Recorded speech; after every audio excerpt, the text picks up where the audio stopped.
Good morning, everyone. It's very nice to be here with everyone. I know we've been teasing about this being one big allergy support group. And I'm telling you, I'm not sure if March Madness is talking about basketball or the weather. It has been so wild. That's pretty mad, isn't it? So very nice to be here with everyone. I know that in our advertisements, or as my friends from England like to say, in the advertisements, we talked about Carol Murray was going to speak today and she has a wonderful Dharma talk, but she wasn't feeling well this morning. So we all send her love and healing energy as she recuperates this morning. I know a lot of my friends who have allergies have complained. It's really bad. I don't actually have allergies to any great degree, so I'm very blessed and grateful for that. So what I wanted to talk about today is because of things like allergies, because of things like, storms and weather, ions in the atmosphere, or thunder booming you awake at 1 o'clock in the morning. Also, because of things that are going on in our society, whether it's politics or social issues or environmental, it's all registering in our body.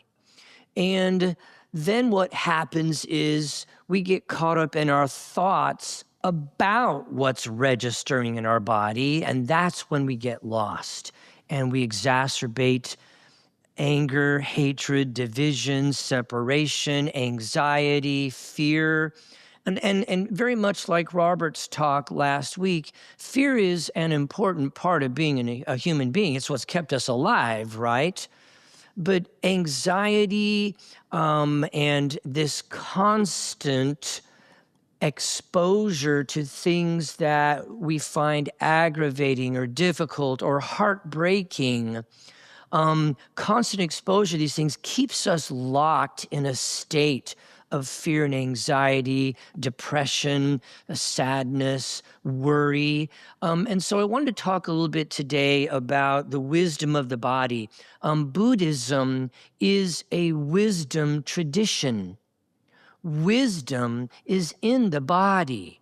Knowledge is in the head. And like my teacher used to say to me, your body will never lie to you, and your head often does. So let's talk a little bit about this wisdom of the body and how we can actually find some not only relief, but some solace from an overwhelm of information and knowledge that is coming at us from so many different directions. And in fact, not only relief and solace, but awakening. We can find awakening. It is a path to awakening through the body. So many meditation students view body awareness as just a starting point for the practice.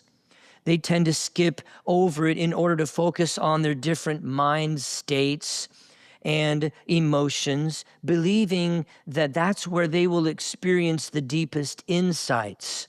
But the truth is, my friends, is that your body is the ideal mirror for discovering the Buddha's great truths of the Four Noble Truths. Number one, that life is dukkha, or that life has a suffering quality or aspect to it, or an unsatisfactoriness to it.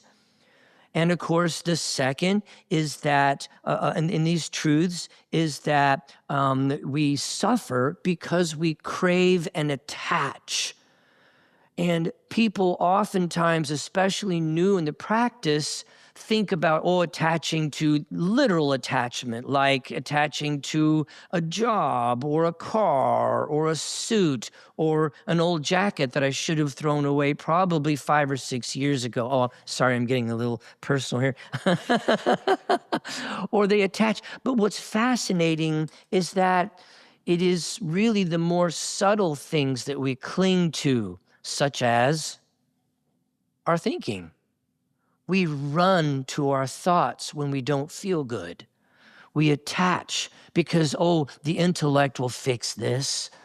And my friends in AA have this little saying about your best thinking got you where you are. And I love that because, so this idea of clinging and attachment, it's not necessarily always just the most literal. We attach to things that we are not even aware of. So that's the second noble truth. The third noble truth is that there is a way out of suffering, and that is the fourth noble truth, which is following the Noble Eightfold Path.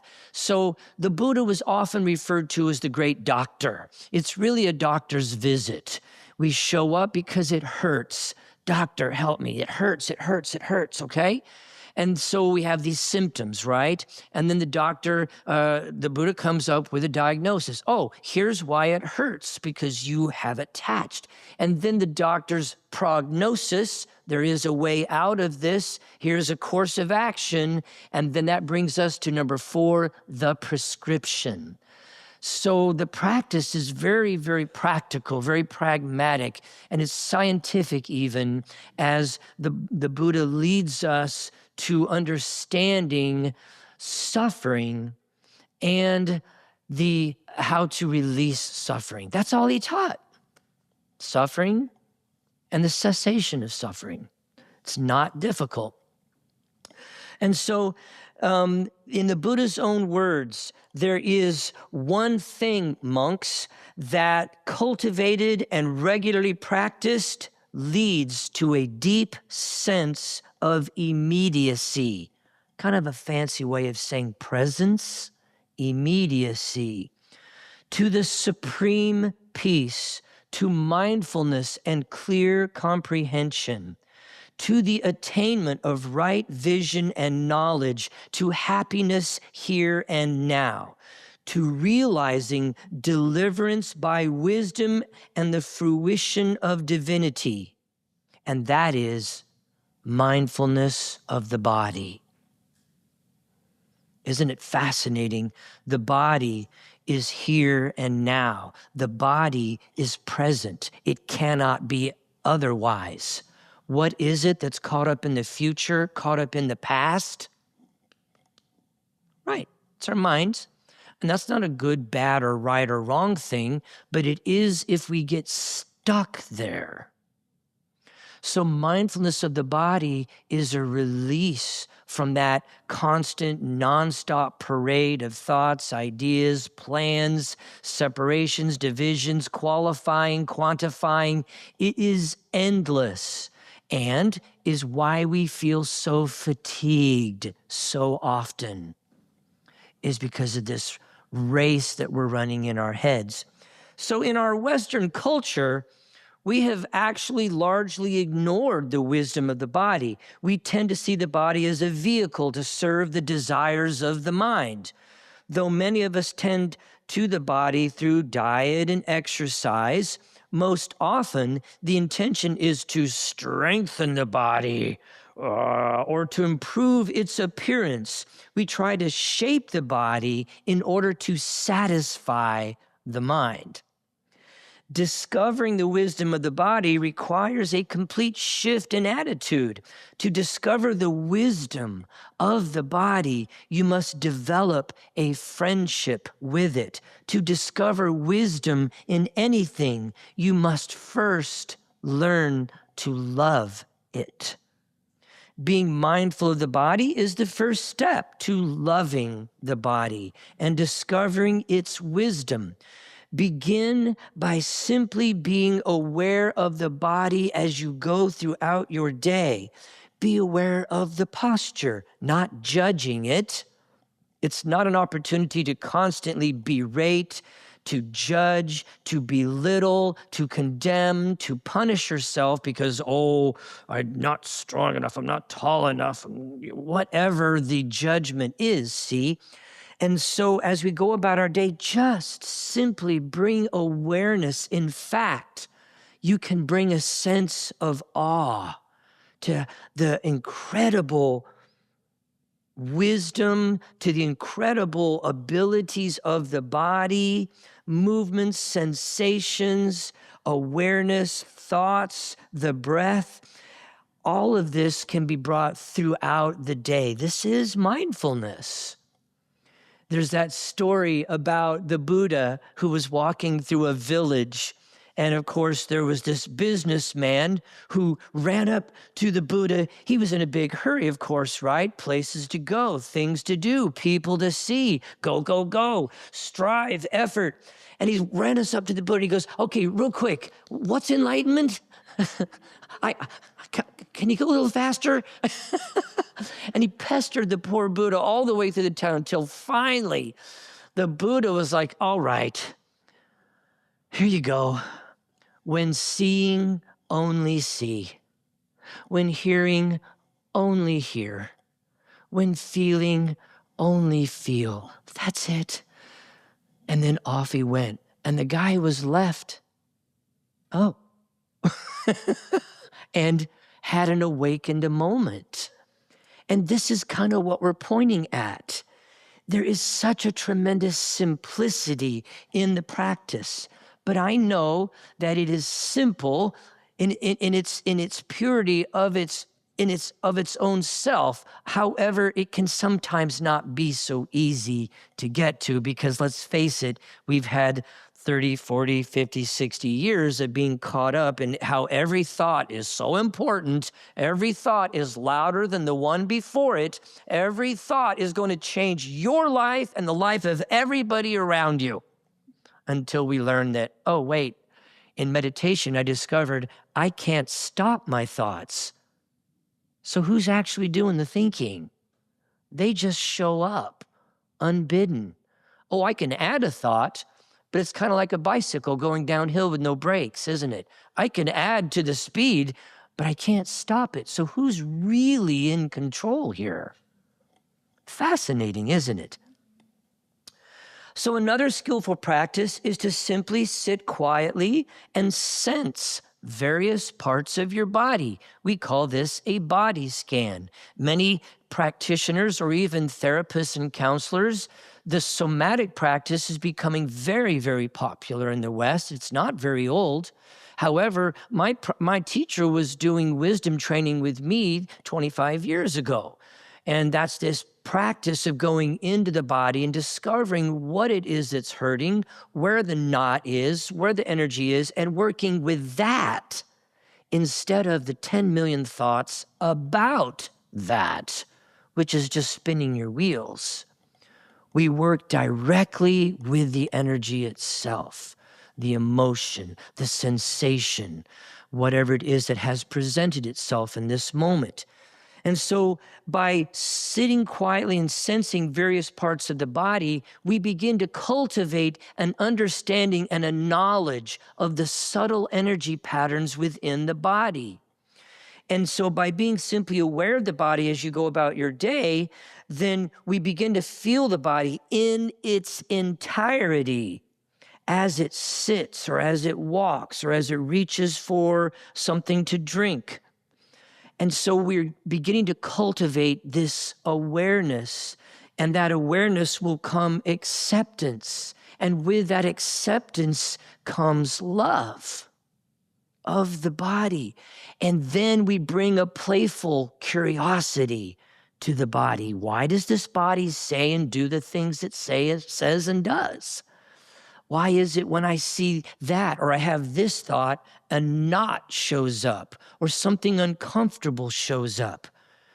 Not judging yourself, not blaming that person because you said that and pissed me off. No. It's a playful curiosity. Interesting why when that topic is brought up, I have a contraction. What is that all about? Because the beautiful thing to realize is people don't install these buttons. They just press them. They're your buttons. You get to have them, and you get to process, purify, and release. That's the practice. And so there are other things that we can do. Another practice is to bring a sweeping awareness from head to toe, back and forth repeatedly, sort of like an MRI, but a whole lot quieter. And cheaper. Yes, thank you, Tina. So you will see that when you pay attention to the body, you are staying connected to the present moment. You are cultivating presence. The body knows only the present moment. Every experience in the body is always right here, right now. We tend to identify with the mind more than with the body. Identified with the mind, we are caught up entirely in past and future. And the Buddha said, there's only 2 days a year that are worthless, yesterday and tomorrow. So when identified with the mind, we tend to numb awareness of the body. One payoff for this is that we can avoid feeling painful or unpleasant sensations. We often use the mind, here comes that attachment, to escape feeling the pain in the body. This may have some short-term benefits, but it can lead to long-term problems. One of my favorite escape systems from having to feel anything, busyness. Oh, now you're on my playing field. I can drive down the highway at 70 miles an hour, listen to NPR, talking on the phone, eating a breakfast burrito, and shaving. I can do that. I'm so good at that. And when I get so busy, I don't have to feel anything. I can vacuum, talk on the phone, the TV's going while I've got something in the microwave. Oh yeah, I've perfected it. Trouble is, we all see where this is going. It doesn't help. Whatever you're not dealing with is just gonna wait. I'll hang out until you run yourself ragged. So now we have exhausted ourselves physically. And then when we do finally get quiet, here comes all of our friends that want to purify. That argument I had with my best friend, that broken heart, they all want to be purified and released, let go of. We were not built to carry this bag of rocks, as the Buddha called it. We're not built to carry that around. It is when we find the courage to take the one seat, to get quiet, to get still, and allow all these things that want to be released. They want to be processed. They want to be purified. When you get still and quiet, that's when we can do that. And then we can bring awareness to the body, to the subtle energies, and those things can be released. Another problem arising from the lack of body awareness is that we become alienated from nature. Our body comes from the earth. Our body is a part of nature. Our body is sustained by everything from the earth. The food you eat is only borrowed for just a little while. Everything you drink is only borrowed for just a brief time. The air you breathe, you only borrow for just a few moments. Nothing about this body do you keep. It is only borrowed for a short time and then given back to the earth. When we are able to realize the true naturalness of who and what we are, then the mind is able to begin to expand, and it realizes the joy of connection with all things. Everything on this earth comes from this earth and returns to this earth. And so when we realize our naturalness, and we can do that by being present in this moment, I can see that it's all borrowed. None of this belongs to me because there is no me. That's why.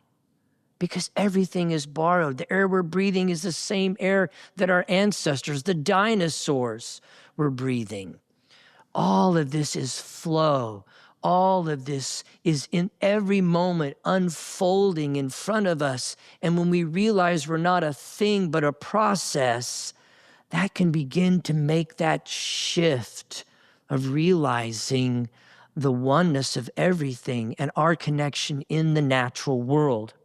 So as you bring attention to the body, previously unconscious memories, crises, traumas, all these things begin to arise. You may even recall a specific event very clearly, and it may be simply a vague emotion or a body sensation, but each time you recall an experience, the memory itself changes. With awareness, memories become somewhat metabolized, integrated into our psyche. This is sort of in the same way, the way that the body digests food. So body awareness is an effective way to bring wholeness to our psyche as well as to the body, the mind-body organism. It is this dialogue between head and heart, but we get so caught up here, and then the heart gets overshadowed. Your body has a long and deep history. It is a museum that holds all the artifacts of your personal history and the history of all life on earth. In this history lies some very profound wisdom. And so when you, as I come to a close here, when you choose to be present with your body, whether it is in pain or when it is feeling the tension and contraction caused by desires in the mind, you are accepting your life experience just as it is. It is the thoughts about your life experience that go off in fractious directions. In yes, this is good, no, this is bad, or maybe I should do something, maybe I shouldn't do it. And as you're up here battling, the body's going, hey, what about me? And when we reconnect, that's why we feel lonely, is because we have left ourselves. And the body's going, hey. So when we're able to come back, when we realize all the thoughts that are going and we follow that head of the dandelion, so to speak, down to the root, what's really going on here? And when we can feel the fear and we can sit and make friends with it, then we can understand and unwrap the gift that fear has brought to us, trying to take care of us. And isn't that a beautiful thing? It's just the body trying to take care of itself. That's beautiful. We don't have to get caught up in it anymore. We realize what's happening. It is a way of meeting life in which you do not add anything unnecessary to the experience. When seeing, only see. When hearing, only hear. When feeling, only feel. Your life gains a sense of ease and simplicity. Each time you have such a moment, no matter how brief, you have a little taste of all the future moments in which you can have such ease. You are aware of your body as a gateway itself to liberation, to freedom, to truly understanding. Thank you.